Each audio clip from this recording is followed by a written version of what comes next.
Hello friend, Bihar BSc centre में आपका स्वागत है। तो फ्रेंड्स, मॉडर्न हिस्ट्री का क्लास हो रहा था। आप किसी भी एग्ज़ाम की तैयारी कर रहे हो सभी के लिए है, बीपीएससी, बीएसएससी या फिर बिहार एसआई या फिर एमटीएस, क्योंकि मॉडर्न हिस्ट्री का जो क्वेश्चन होता है वो सभी में समान ही रहता है। तो चलिए, कल का एक क्वेश्चन छूट गया था। डेली 20 एमसीक्यू करवाया जाता है। तो क्वेश्चन नंबर 290, बिरसा मुंडा का कार्य क्षेत्र कौन सा था? तो बिरसा मुंडा का जो कार्य क्षेत्र था वो था रांची, यानी कि झारखंड। चलते हैं, इसका एक्सप्लेनेशन के साथ हम करवाते हैं ताकि आपको कोई कन्फ्यूजन ना हो। बिरसा मुंडा का कार्य क्षेत्र रांची था और बिरसा मुंडा का जन्म जो हुआ था वो हुआ था 15 नवंबर 1875 को झारखंड प्रदेश में रांची उलीहातू गांव में। रांची में ही एक उलीहातू गांव है उसमें। और बिरसा ने अपनी अंतिम सांसें 9 जून 1900 को रांची के कारागार में ली। और बिरसा मुंडा की जो समाधि है वो रांची में कोकर के निकट डिस्टिलरी पुल के पास स्थित है। और उनकी स्मृति में रांची में बिरसा मुंडा केंद्रीय कारागार तथा बिरसा मुंडा अंतर्राष्ट्रीय विमान क्षेत्र भी है। चलते हैं नेक्स्ट। फ्रेंड्स, आप अगर चैनल पर पहली बार आए हैं तो प्लीज़ चैनल को सब्सक्राइब कर लें। हो सकता है बाद में आपको मेंबरशिप लेना पड़ जाए, तो चैनल को सब्सक्राइब कर लें। और वीडियो अच्छा लगे तो लाइक ज़रूर करिएगा। और इस चैनल पे सारे सब कुछ फ्री है, और वो भी chapter wise, history, polity, economy.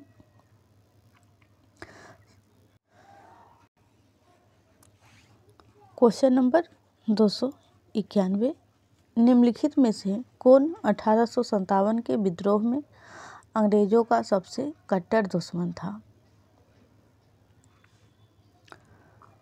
तो इसका राइट आंसर हो जाएगा मौलवी अहमदुल्ला शाह। अंग्रेजों का सबसे बड़ा कट्टर दुश्मन था मौलवी अहमदुल्ला शाह।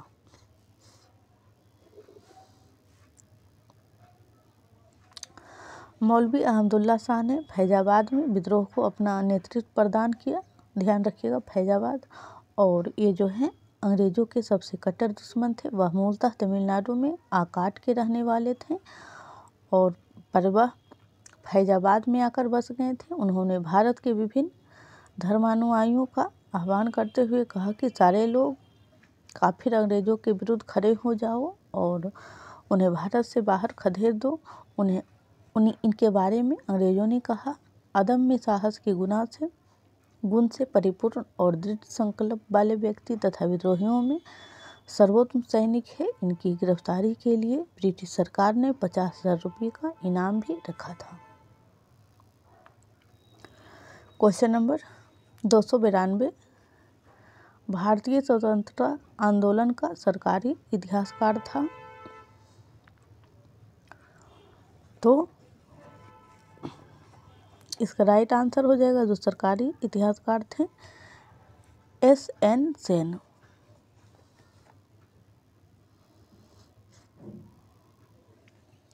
भारतीय स्वतंत्रता आंदोलन का जो सरकारी इतिहासकार था वो था डॉक्टर एस.एन. सेन।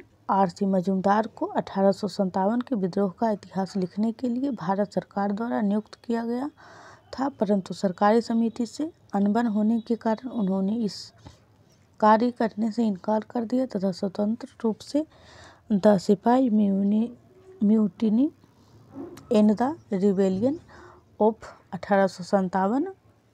1957 ईस्वी में प्रकाशित की। आर.सी. मजूमदार के इनकार कर देने के बाद भारत सरकार ने डॉक्टर एस.एन. सेन को नियुक्त किया, जिन्होंने 1857 नामक पुस्तक लिखी। बी डी सावरकर की पुस्तक the Indian war of independence 1857 में, और इसे सुनियोजित स्वतंत्रता संग्राम कहा गया। तो पहले जो है आरसी मजूमदार को सरकारी लेखक नियुक्त किए गए थे, लेकिन अनबन के कारण उन्होंने इस्तीफा दे दिया, यानी छोड़ दिया। और फिर जो किया गया वो डॉक्टर एस.एन. सेन को किया गया। और इनके जो बुक हैं वो हैं द सिपाही immunity and the rebellion of 1857। और बी.डी. सावरकर का जो बुक है the Indian war of independence. चलते हैं नेक्स्ट क्वेश्चन नंबर 293। भारतीय राष्ट्रीय कांग्रेस के 1905 के बनारस अधिवेशन के अध्यक्ष कौन थे? तो गोपाल कृष्ण गोखले। 1905 में जो बनारस में अधिवेशन हुआ था, 1905 में ही बंगाल विभाजन भी हुआ। गोपाल कृष्ण गोखले स्वतंत्रता सेनानी, समाजसेवी, विचारक एवं समाज सुधारक और महात्मा गांधी के राजनीतिक गुरु भी थे।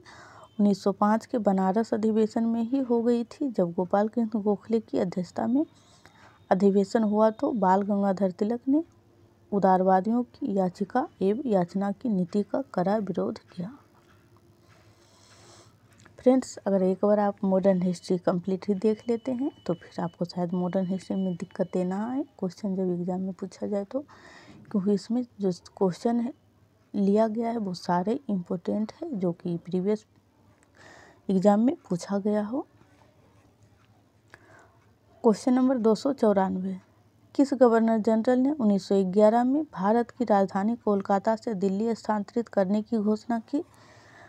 तो इसका राइट आंसर हो जाएगा Lord Hardinge.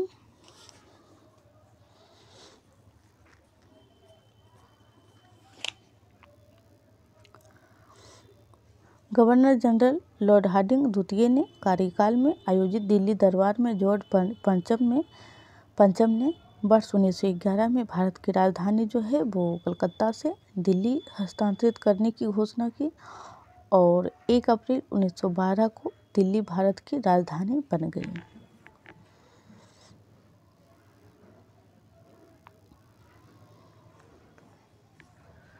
Question number 295। Home rule आंदोलन भारत के स्वतंत्रता संग्राम के एक नए चरण के आरंभ का घोतक था, क्योंकि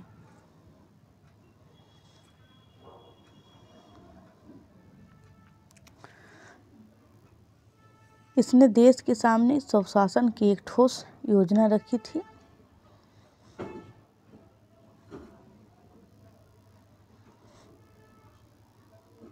होम रूल आंदोलन Akhil Bharatiya home rule league एक राष्ट्रीय राजनीतिक संगठन था जिसकी स्थापना 1916 में बाल गंगाधर और भारत में स्वशासन के लिए राष्ट्रीय मांग का नेतृत्व करने के लिए होम रूल के नाम के साथ की गई थी। भारत में ब्रिटिश राज में एक डोमिनियन का दर्जा प्राप्त करने के लिए ऐसा किया गया था। बाल गंगाधर तिलक और एनी बेसेंट भी थी, दोनों का अलग अलग संस्था था। Question number 296। किसने कहा था तिलक भारतीय अशांति के जनक हैं? तो बी चिरोल या सिरोल जो भी कहें, इन्होंने ही तिलक को अशांति का जनक कहा था। लोकमान्य तिलक ने अगरकर से मिलकर 1890 ईस्वी में पूना में न्यू इंग्लिश स्कूल खोला और अगरकर की सहायता से मराठा और केसरी 2 समाचार पत्र भी निकाले। मराठा और समाचार जो है वो तिलक का ही समाचार पत्र है और वैलेंटाइन सिरोल ने उन्हें भारतीय अशांति का जनक कहा। वे यहाँ पे देखिए सिरोल लिखा हुआ है, हमने बोला था सिरोल या चिरोल, तो ऊपर में चिरोल लिखा हुआ था। तो वे तो राष्ट्रीय शिक्षा, स्वदेशी वस्तुओं के प्रचार, विदेशी वस्तुओं के बहिष्कार और निष्क्रिय प्रतिरोध तथा संवैधानिक आंदोलन द्वारा स्वराज्य प्राप्त करना चाहते थे। Question number 297। निम्नलिखित में से किस वर्ष में मुस्लिम लीग ने एक पृथक राष्ट्र का संकल्प यानी पाकिस्तान प्रस्ताव स्वीकार किया? Very very important question friends. तो 1940 में।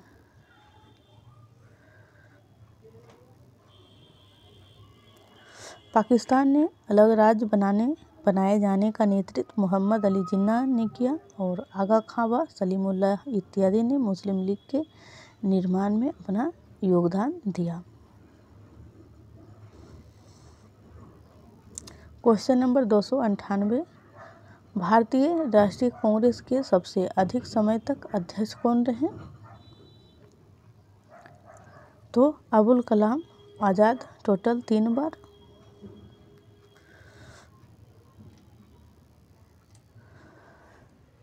तो मौलाना अबुल कलाम आज़ाद या अबुल कलाम गुलाम मोहिउद्दीन जो है 11 नवंबर 1888 से 22 फरवरी 1958 एक प्रसिद्ध भारतीय मुस्लिम विद्वान थे। वे कवि, लेखक, पत्रकार और भारतीय स्वतंत्रता सेनानी थे। भारत की आज़ादी के बाद वे एक महत्वपूर्ण राजनीतिक पद पर रहे। वे महात्मा गांधी के सिद्धांतों का समर्थन करते थे। उन्होंने हिंदू मुस्लिम एकता के लिए कार्य किया तथा वे अलग मुस्लिम राष्ट्र यानी कि पाकिस्तान के सिद्धांत का विरोध करने वाले मुस्लिम नेताओं में से एक थे। क्वेश्चन नंबर 299, स्वराज्य पार्टी की स्थापना किस वर्ष की गई थी? स्वराज्य पार्टी, तो इसका जो स्थापना हुआ था 1923 में।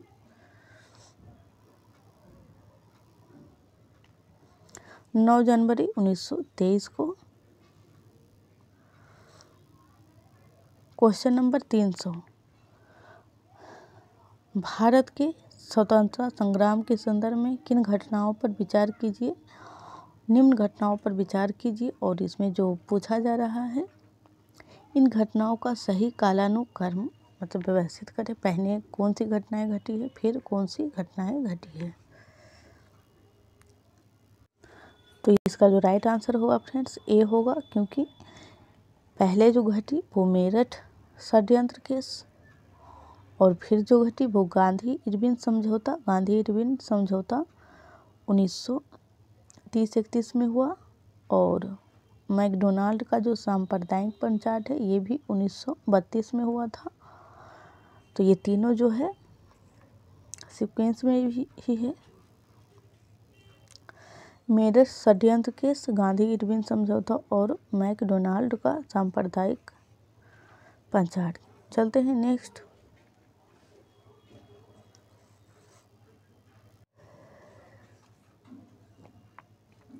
क्वेश्चन नंबर 301, मुस्लिम लीग ने मुक्ति दिवस मनाया।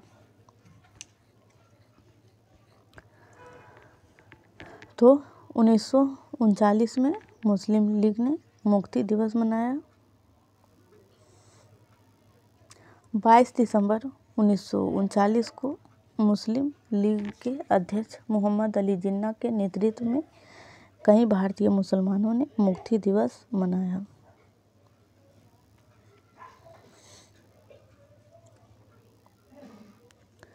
क्वेश्चन नंबर 302, वह व्यक्ति जिसने 4 अप्रैल 1919 को दिल्ली की जामा मस्जिद के प्रवचन मंच से हिंदू मुस्लिम एकता पर भाषण दिए थे वे थे 4 अप्रैल 1919 को और 9 अप्रैल 1919 को जलियांवाला बाग हत्याकांड की घटनाएं भी घटी थी। तो वे थे स्वामी श्रद्धानंद जो कि जामा मस्जिद से प्रवचन दिए थे हिंदू मुस्लिम एकता के लिए। 4 अप्रैल 1919 को जामा मस्जिद के प्रवचन मंच से हिंदू मुस्लिम एकता पर भाषण स्वामी श्रद्धानंद ने दिया था। क्वेश्चन नंबर 303, वे राष्ट्रीय नेता कौन थे जो 1925 में सेंट्रल लेजिस्लेटिव असेंबली के अध्यक्ष निर्वाचित हुए थे? तो इसका जो राइट आंसर हो जाएगा वो हो जाएगा विट्ठल भाई पटेल।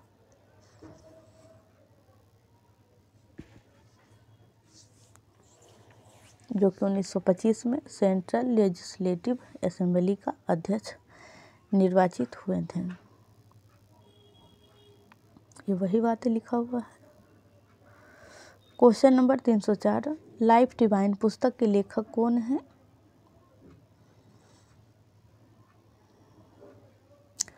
अरविंद घोष।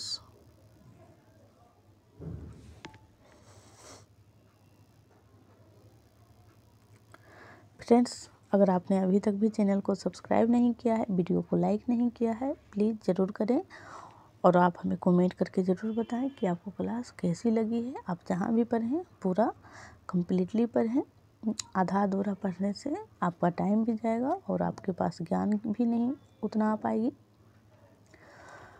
तो question number 305, the wheels of history नामक पुस्तक के लेखक कौन थे? द व्हील्स ऑफ हिस्ट्री नामक पुस्तक, तो राम मनोहर लोहिया जो हैं इनके लेखक हो जाएंगे।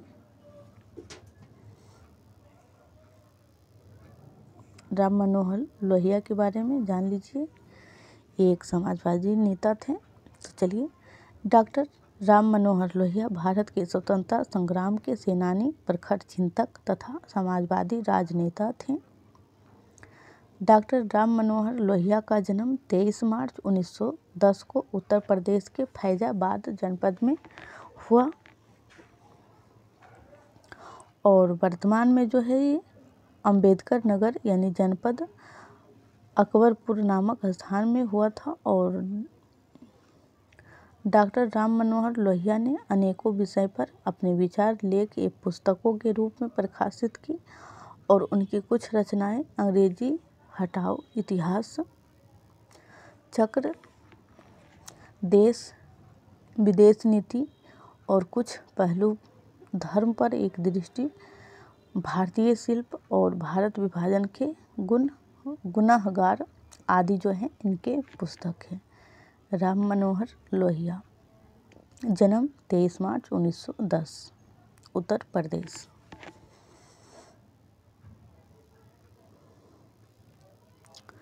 क्वेश्चन नंबर 306, निम्नलिखित में से किस भाषा में द इंडियन ओपिनियन पत्र नहीं छापा जाता है? द इंडियन ओपिनियन, तो ये जो है तमिल भाषा में नहीं छपता है, अंग्रेजी, गुजराती, उर्दू इत्यादि में छपता है। ये बुक किसका है देख लेते हैं। इंडियन ओपिनियन जो बुक है महात्मा गांधी द्वारा 1904 में शुरू किया गया एक समाचार पत्र था। इंडियन ओपिनियन का प्रथम संपादक मनसुख लाल नजर थे।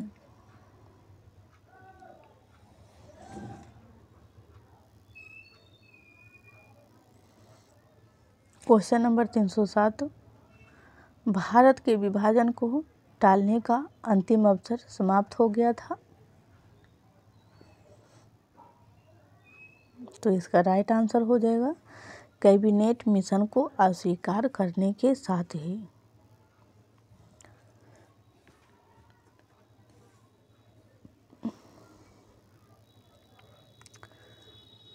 कैबिनेट मिशन दिल्ली आया था 24 मार्च 1946 को। ये डेट ध्यान रखिएगा, दिल्ली कब आया था तो 24 मार्च 1946 को।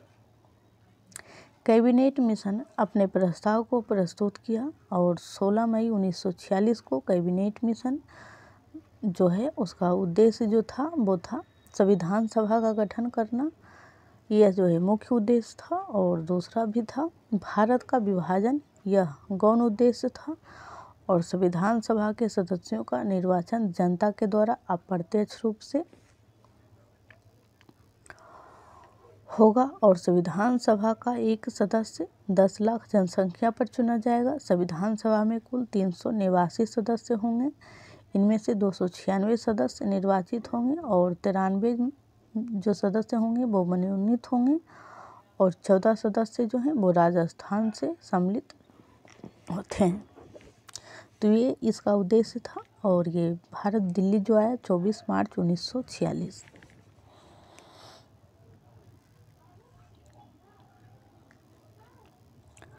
क्वेश्चन नंबर 308, निम्नलिखित अंग्रेज शासक में से समाचार पत्रों पर से प्रतिबंध हटाने का श्रेय किसे है?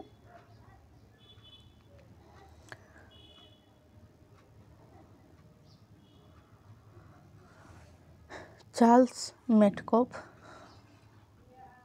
जिन्होंने समाचार पत्र पर से प्रतिबंध हटा दिए गए थे।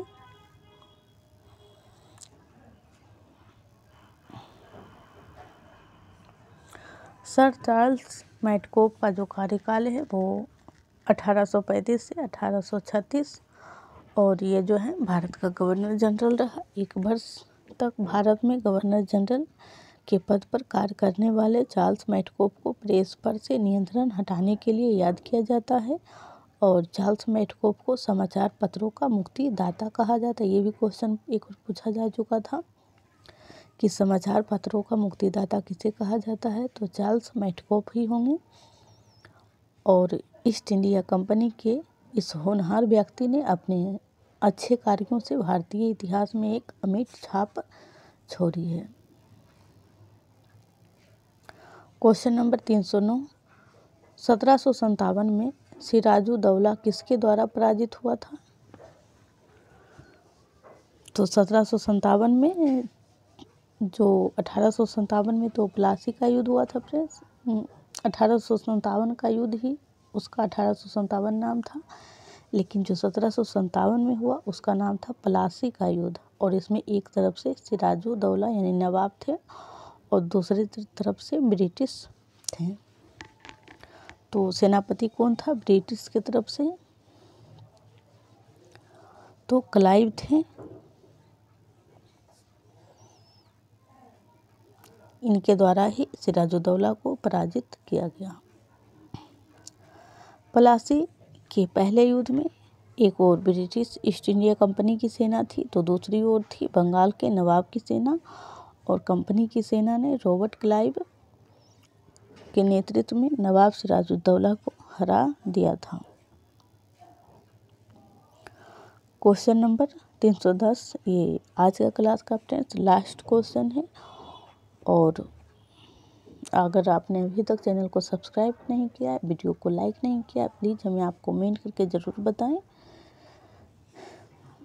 कि क्लास आपको कैसी लग रही है। क्वेश्चन नंबर 310, निम्नलिखित में से किसने मीर कासिम तथा शुजाउद्दौला के साथ मिलकर अंग्रेजी ईस्ट इंडिया कंपनी पर युद्ध घोषित किया और वे बाद में बक्सर के युद्ध में अंग्रेजों से पराजित हुए? तो इसका जो आंसर हो जाएगा डी होगा, शाह आलम द्वितीय।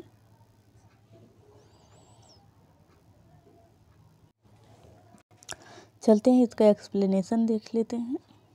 बक्सर के युद्ध में एक और मुगल सम्राट शाह आलम द्वितीय और अवध के नवाब शुजाउद्दौला, यानी कि एक तरफ ये तीनों ही सेनाएं थी तीनों का, और मीर कासिम, और दूसरी तरफ जो थे वो थे अंग्रेजी सेना का नेतृत्व कुशल सेनापति कैप्टन मुनरो। और इसमें जो है बक्सर के युद्ध में ये जो तीनों सेनाओं त्रिगुट सेना जो है वो हार गए थे। तो फ्रेंड्स आज के लिए इतना ही, फिर मिलते हैं कल। तब तक आप प्रीवियस वीडियो अगर नहीं देखा है तो प्लीज़ ज़रूर आप रिवीजन करें।